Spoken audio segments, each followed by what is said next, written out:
Hi, I'm Cobbler Bob, and this is my 1971 Cutlass S Resto mod with aluminum-headed 482 cubic inch big block olds. In today's episode, I overcome 3 leaks that have been plaguing this engine for weeks now, and finally get to drive it for 2.9 miles. I had 3 different intake manifolds that leaked. None of them were the fault of the engine builder. I had a power steering pump leak, and I also had a brand new $1,900 torque converter, 10.5 inch, that leaked fluid, not the front seal, the torque converter itself. I wish this story had a better ending, but then another mishap hits me again. Okay, come along the journey with me, and let's go. All right, guys, welcome back to my channel. I try to be DOH, direct, open, and honest. Here's where we're at. Previous episodes, brand new 482 cubic inch big block olds, 455 block, steel 425 crank, offset ground for Chevy big block rods, 125 thousandths overbore, built by M&J Performance, CNC ported heads, open chamber heads. They're Speedmaster bare castings with 2.18 inch intake valves, CNC ported by PDD, Performance Driven Design, Peyton Hunt, thank you. And a big hydraulic roller camshaft. I think I have 3 miles on the engine. I'm telling you guys, when I first got this car started back up, it was so depressing. It leaked coolant, motor oil, power steering fluid, and transmission fluid, and it leaked transmission fluid when the transmission worked before and didn't leak. All I did was change a torque converter and it started spewing out fluid. So first off, the intake manifold. In case you didn't see, the first intake manifold that went on the engine was not my intake manifold that I had put money into porting, machining, and welding. Reason we didn't use my intake is I had a problem, found a crack in it, and it wasn't ready. It wasn't going to be ready in time for the hot rod power tour. So my engine builder was gracious enough to let me use this Torker intake, which was on a good running engine that had been sitting in a corner of his shop. Bottom line here, you see it rocks. It warped. It must have stress relieved when he pulled it off the engine. It was a last minute thing. He put it on my motor. That intake leaked coolant. We tried to reseal it, but anyway, later found out it is just warped and would not seal.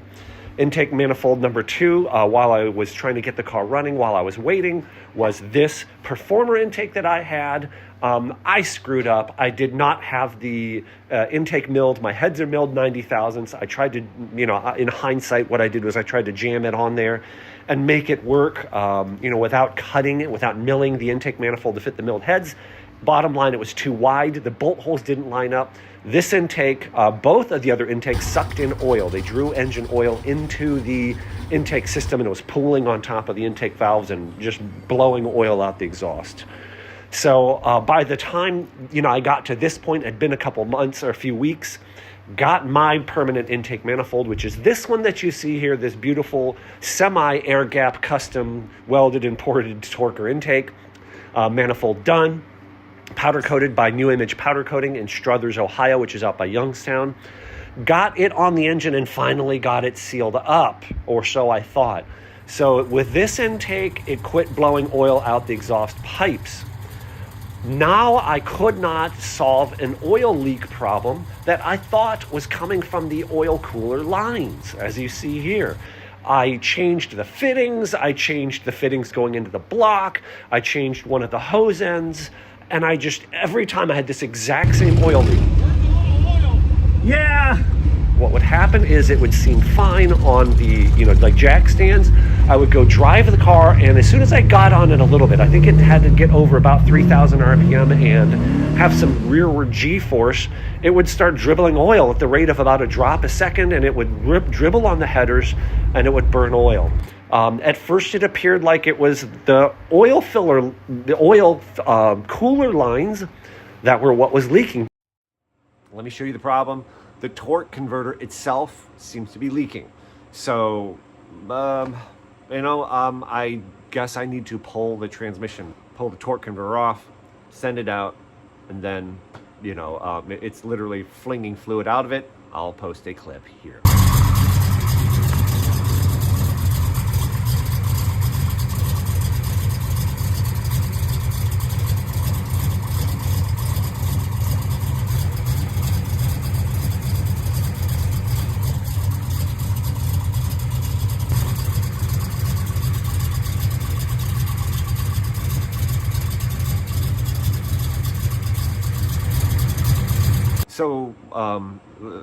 I did email that clip to the converter manufacturer, and they said yes, that it does appear to be leaking fluid. He pointed something out in the video that I didn't really notice. You can see the line on the inside of the bell housing, a clear line where it's flinging the fluid.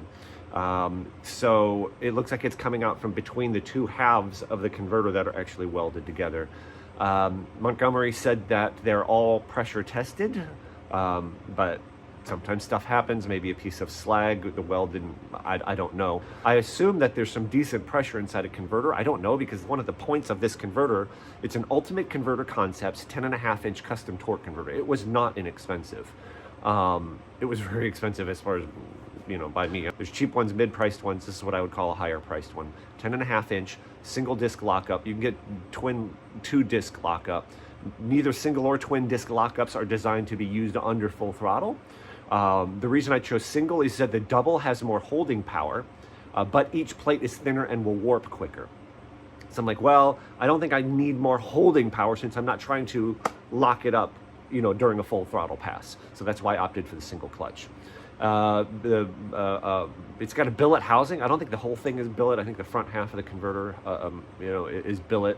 There's a lot of technology goes into these things. I'm not even going to pretend to know how it works. This I can tell you from driving it though. 10.5-inch. I think it's a little over 3,000. Over 3,000 stall is what we're shooting for. I've not hit full throttle in this car. I think the most I hit was about 60% throttle, but it's very progressive. It's very drivable. I've been in other cars where it's like, to get going. This, you can even creep out from a stoplight. It's very progressive and linear in the way it engages from what I've seen so far. So one thing I do like though, at least, you know, they were like, hey, send it back. We'll take care of it and turn it around. You know, I mean, nobody's perfect, but it's just frustrating, you know, because this car's been, the motors, you know, I've had a lot of problems. You know, if you want to see the whole saga, go to my playlist and you'll see, you know, everything that it's been through to get to this point. They say that one of the reasons the F-16 replaced the F-14 Tomcat fighter jet, U.S. military, is not actually because of the performance. It's because of the maintenance.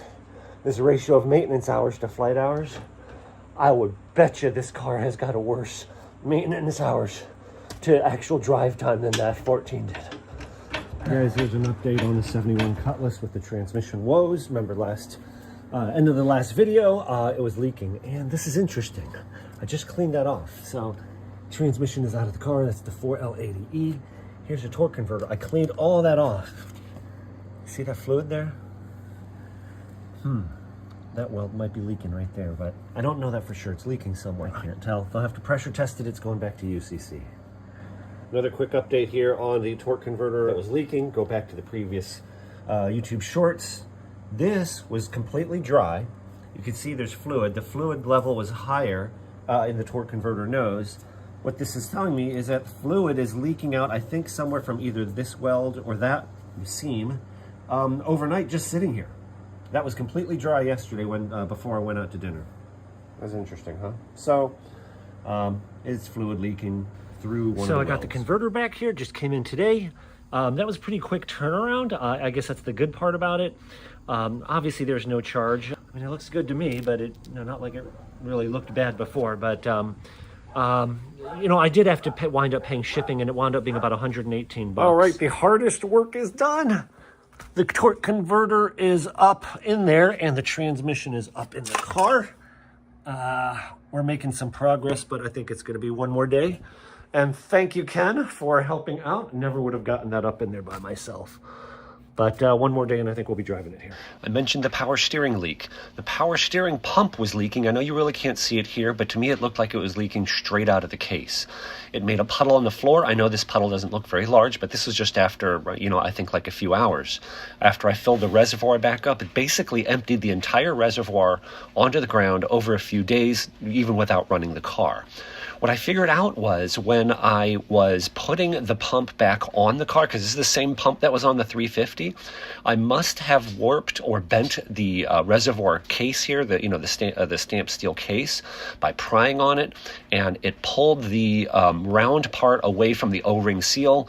So I bodyworked it back into shape as best as I could, cleaned it up a little bit and painted it, and that fixed the problem. Okay, I got it. Am I dirty? Got it tightened up. There was a leak between the hard line goes into the AN fitting. There's a compression fitting there. I think it's tightened now. I think it's good.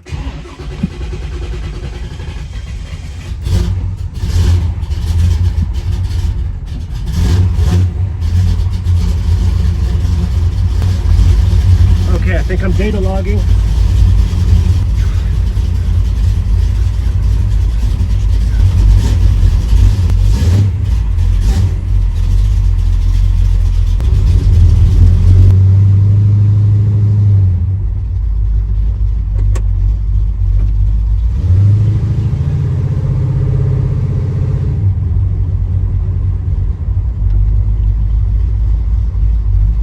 Almost in time to put it away. New motor's in it. I don't know if you can hear the difference. Thank you. Thank you.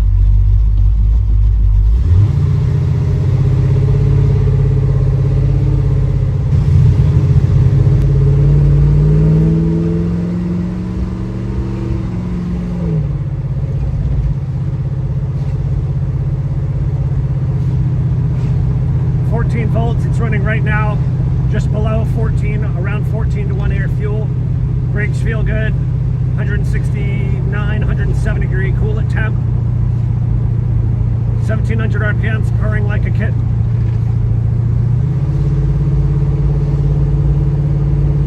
I killed my tack with whatever I was doing to it. Maybe it's when I welded a lug onto the metal face. Maybe I electrocuted it when I did that. I might have to get a new, just go get one more new Stewart Warner tack, swap the guts in, or just see if there's a broken wire, take it apart first.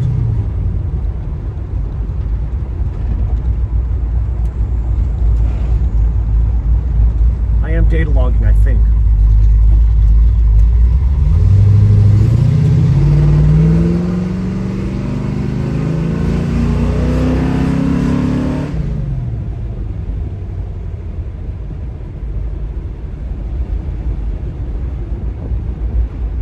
I got no speedometer either, so something major is wrong. I think I'm gonna head back home. The Holly seems happy. Yeah, but I got no speedometer, no tachometer, so both of them aren't getting power or something. I'm gonna turn around up here. Yeah!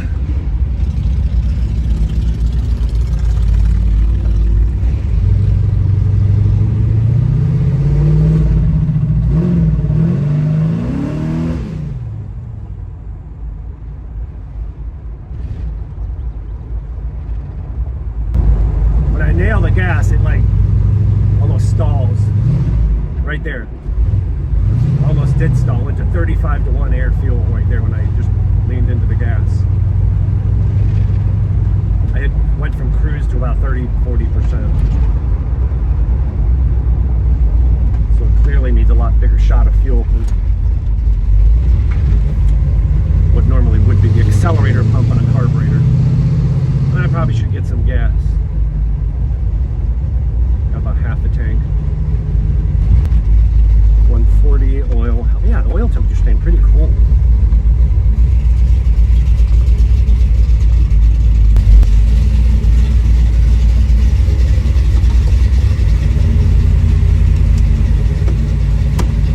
As I stated, I thought that it was leaking between the fittings and the block was my first gut reaction. The first thing I did here was I changed out one of the O-rings on the top fitting, which is where I thought it was coming from, and I put on this nylon washer. Had to ream out the inside of it larger, but that wasn't the issue. Here you can actually see how the block, there are just normally two small holes here, and you have your oil filter housing bolted on. Smitty at M&J Performance, when he built the engine, drilled and expertly tapped and drilled these and machined them to accept -10AN O-ring fittings. Fail. Fail, fail, fail.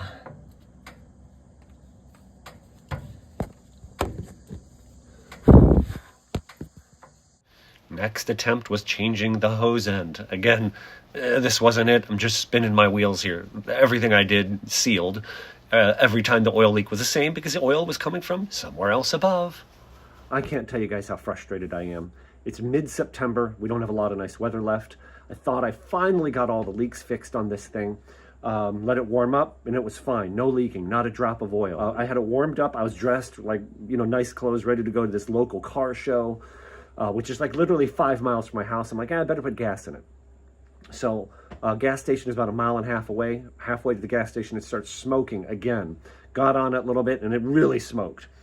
Brought it back home. So I thought, you know what? I am getting oil on the other side of the car. I reached back there and I felt my finger on top of basically the bell housing area, and I felt oil. I'm like, that's it. It's dumping oil. This is where the PCV is, and it's dumping oil onto the top of the bell housing, and then it is running down and it's making it look like it is going on top of the oil, filter lines. And it's making it look like that it's coming from the oil filter lines. So I just capped it off to eliminate that, went back and drove it out, confident that I'd fix the problem. Okay, I just drove it about 15 minutes. Absolutely no change. Everything was clean. You can see the headers here have oil all over them. Okay, I'm on top of the engine. Stuck my finger on the China wall, and it is wet just in the corner. Smitty, I think you might be onto something. Hope you can see that. That is definitely a puddle of oil. That right there in the middle of the screen, that is a casting ridge, but it has a hole in it. And there's definitely a sizable puddle of oil there. And I washed all that area off with a mixture of Dawn dish detergent and soap before the drive. And then I blew it off with high volume compressed air. So what we were looking at is that area, which is right above. So I think the intake manifold must not have sealed. Probably on that corner of the intake. It's dripping down there, running down to the oil filter. It makes a perfect ramp there. But when you corner to the right, I think I get some dripping down here, and then it would drip down along this ridge onto the starter bolts.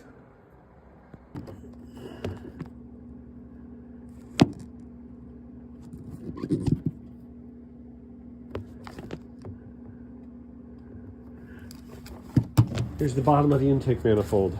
That's forward. This I sliced with a razor blade. And then a putty knife, putty scraper. So like in other words, there's no RTV there. I'm not gonna look into it because I cut that. But the back, you see like it's stuck there, but there's an entire gap where there's nothing. And I did not cut the back at all. So this would be the driver's side. Yep, heater valve, driver's side. The first bit there, I look, zoom in, I don't know.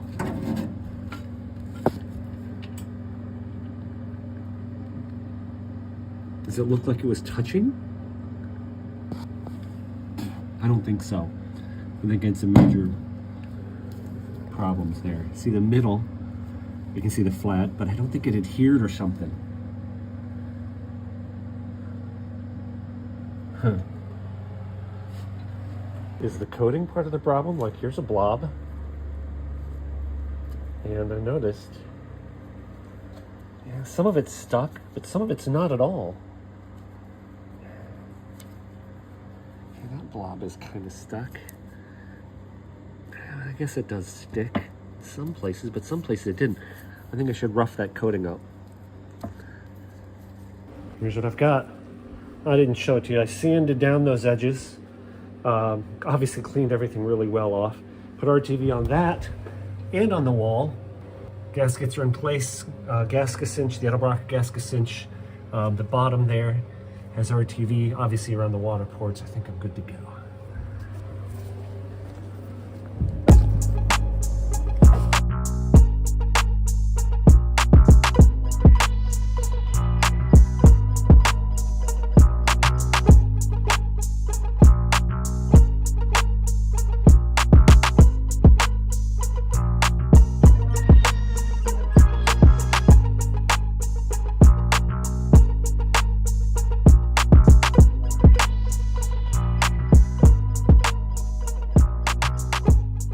The intake's back on, it's torqued on.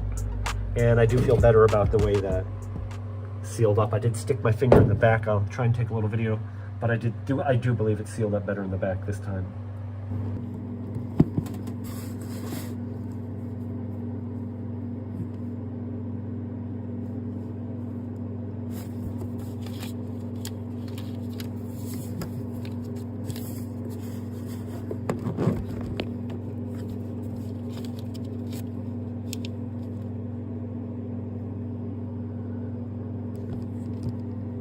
All right, guys, man, I can't make this shit up. I went, what, 3 miles? I went 2.9 miles this time. Car was running okay. It still runs like crap, but that's tuned, you know, like idle when it's warm is too lean. I have to 2-foot it, so I can adjust, I can adjust or pay somebody to adjust that out. But I was doing, but cruising, it's fine, or was fine. Main road here. 4-lane road, I was just doing 40 miles an hour, just, you know, 1,500 RPM or whatever. It just, like I shut the key off. I was like, it just died. Pulled over to the side of the road, and there is, I know you can't see it, but there's a fuel pressure regulator on the fender well, so I can't monitor fuel pressure while I'm driving. But when you turn the key on, it does hit the fuel pump for 5 seconds. And it was set at 58, 59 PSI per the Holley instructions. And I was only seeing like 30 PSI. And then each subsequent time I turned it on, it went lower and lower and lower. And I'm down to like 10 PSI fuel pressure. So it's got a full tank of 93 octane. It's either clogged fuel filter, which is unlikely because a fuel tank, the fuel lines, everything is new. But it's either a clogged fuel filter or more likely a bad, pretty new fuel pump. I probably have, I don't know how many miles, less than 500 miles on the EFI system. So unbelievable. Just, I don't know. I don't have words. So frustrated.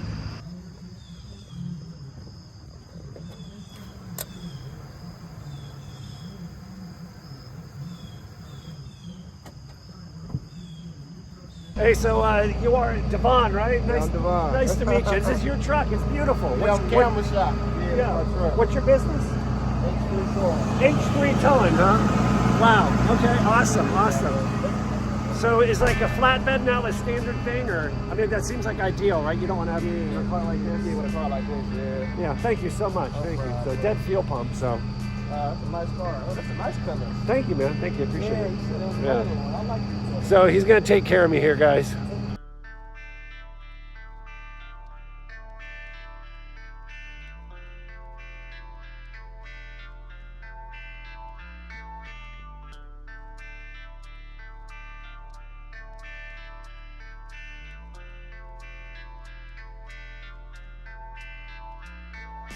All right, she's strapped down. I'm gonna take her 2.9 miles home.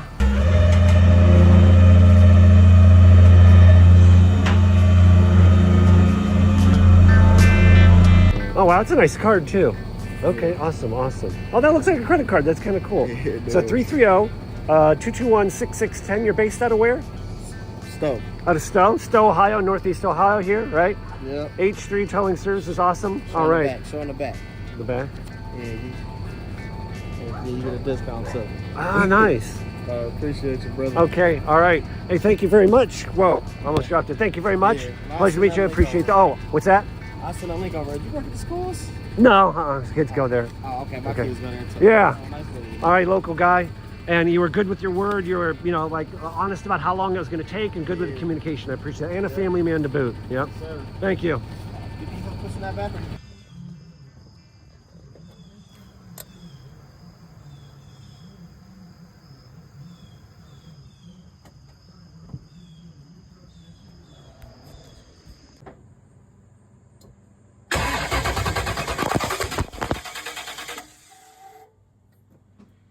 So as I said, now the car won't run. It just shut off. So what I was looking at was here is the Holley HP billet fuel pressure regulator. And it was set to, like 59-ish PSI, just under 60 PSI, per the Holley directions. And when I turned the key on, I saw that it only had 30 PSI.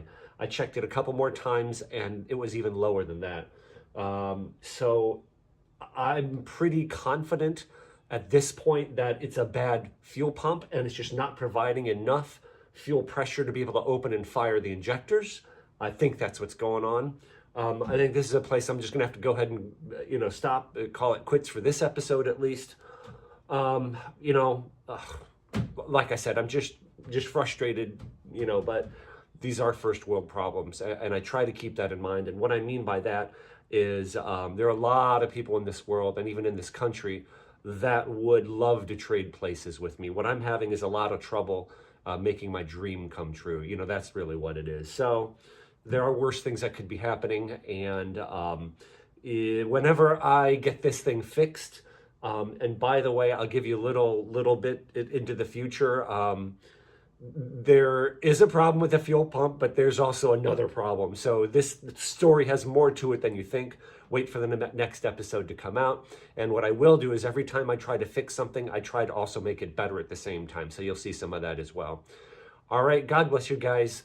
Take care. Be good to each other out there and be good to yourself. And God bless. I'll see you guys in the next episode.